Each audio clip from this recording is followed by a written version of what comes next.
నీ ప్రభు సమాధిలో లేడు, ఆయన సజీవుడిగా తిరిగి లేచాడు. ఈరోజు లోకంలో ఉన్న పరిస్థితులన్నీ నిన్ను బంధించినట్టుగా ఉంటాయి.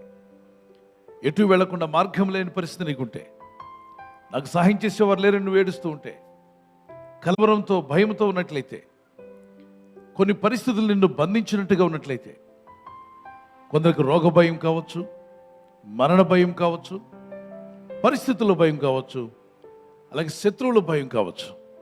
ఇలాంటి భయాలు మీ చుట్టూ మిమ్మల్ని ఆవరించినప్పుడు మీరు ఎవరు లోపలికి రాకుండా మిమ్మల్ని మీరు ఒక సెల్లో బంధించుకున్నట్టుగా, డోర్లన్నీ వేసేసి లోపల బంధించుకున్నట్టుగా ఉన్నారా? ప్రార్థన చేయి, దేవుని దగ్గర మొరపెట్టు, కలవరపడకు, ప్రార్థిస్తూనే ఉండు.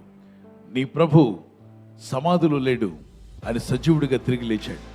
ఆయన సమాధిని జయించి తిరిగి లేచాడు. ఆయన ఈరోజు సమాధానం లేకుండా ఉన్న ప్రతి ఒక్కరు కూడా గుర్తుపెట్టుకుని, ప్రపంచంలో ప్రభువు తిరిగి లేచిన తర్వాత